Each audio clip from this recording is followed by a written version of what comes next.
Hi, I'm Jean Edelman.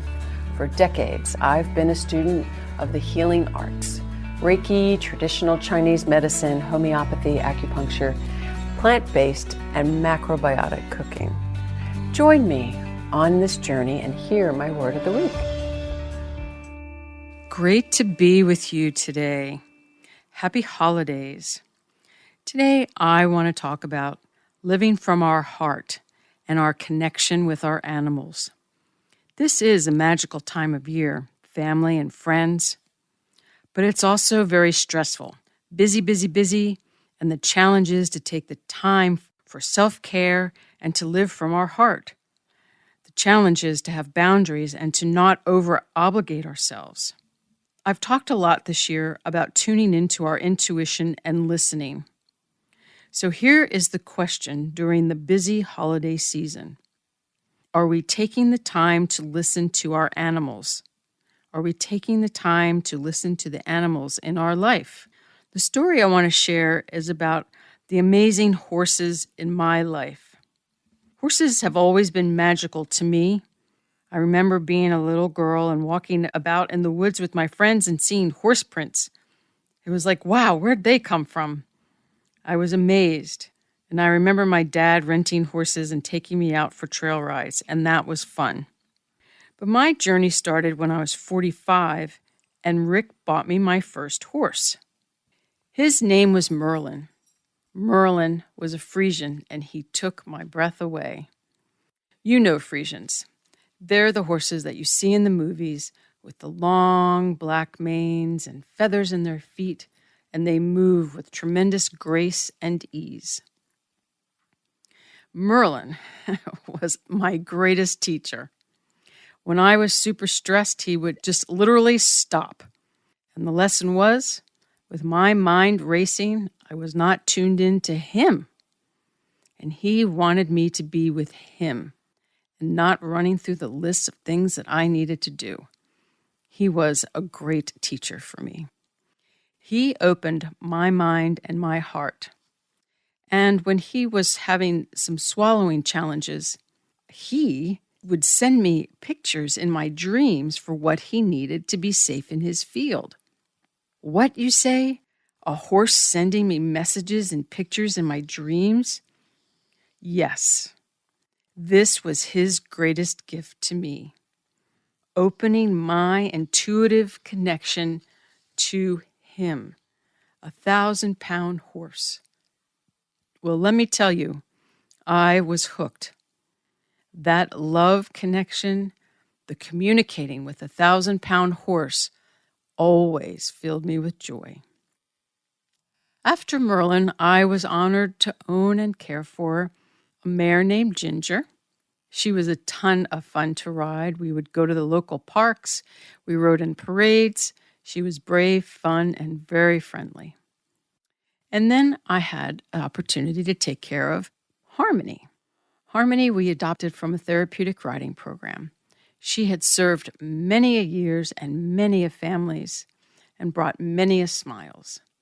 And when she came to retire with me and she lived with us, she was a beautiful, loving girl.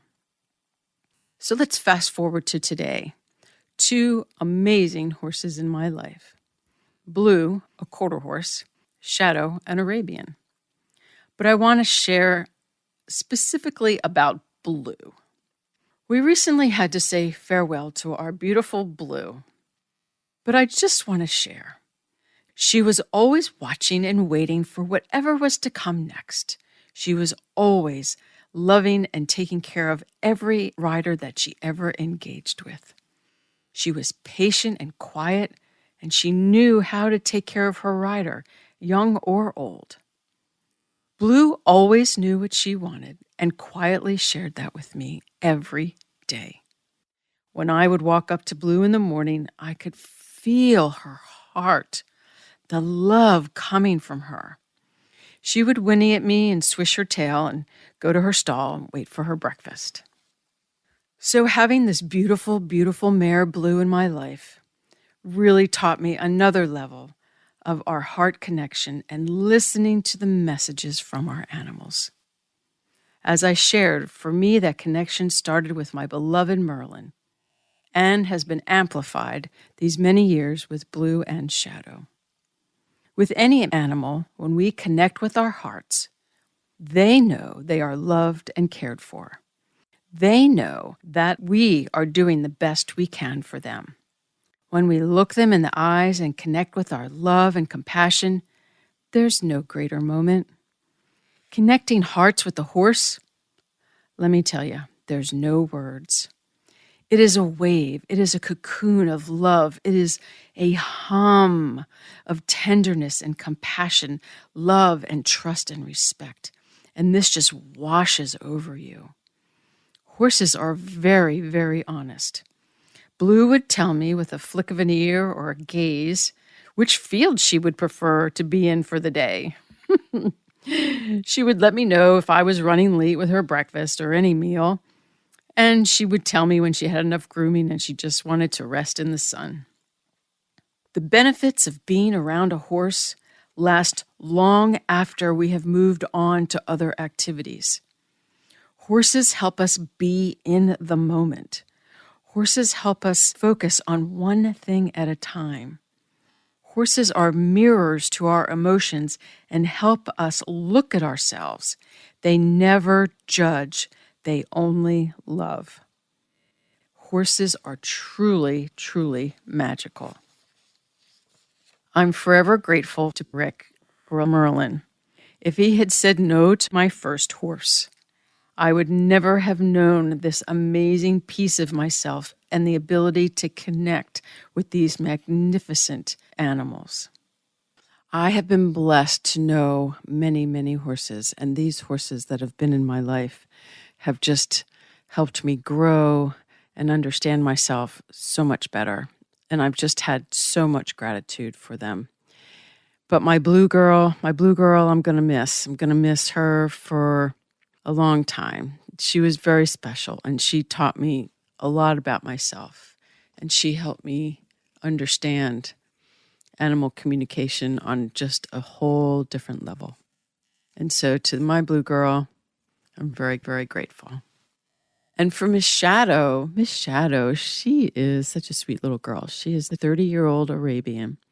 And Miss Shadow is back with her family and her horse buddies. She has 3 other horse buddies, and they hang out all day. And I get to go over and give treats and hang out with her mom and dad, and who are the most awesome people on this earth.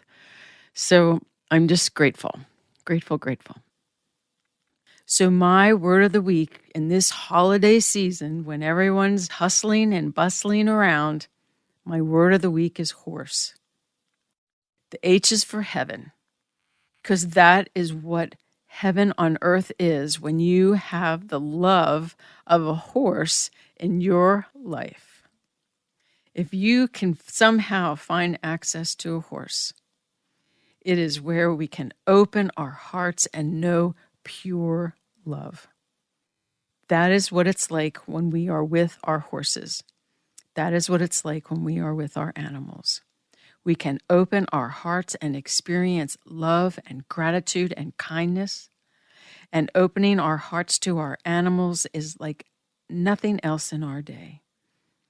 We need to respect and show kindness to these beautiful, beautiful beings. The O is for original. We are each original, and so are our animals. They all have personalities because they're so pure. They will gladly share their personality with you. It's so easy to smile and find joy and laughter when we're around a horse. The R is for respect. Respect our horses. All animals are smart. All animals are smart, and all animals have minds, and all animals know what they need, and all animals know kindness. So if we just listen to our animals, if we would just explain things, they understand words, and they will communicate back. There's no greater joy in the world than a happy, safe, content animal. The S is for serene, calm, and untroubled. When you pass horses grazing in a field, Isn't it the most serene and calming feeling you ever have? It makes us stop. It makes us take a moment. It helps us breathe. Empathy. E is for empathy, to care and compassion and understanding. That is what we should have for all animals, large and small. It would be such a wonderful world if we all had empathy. So, my message is, if you can spend some time around a horse, maybe just go volunteer to brush them, clean their stalls, give them a carrot or an apple. Watch your fingers. Notice how your breath gets more relaxed. Notice how your shoulders come away from your ears. Notice how you find yourself smiling hours after you have left the barn. I wish you a wonderful, happy holiday season. Safe, with tons of hugs from your animals and from your family and friends. Talk to you next week.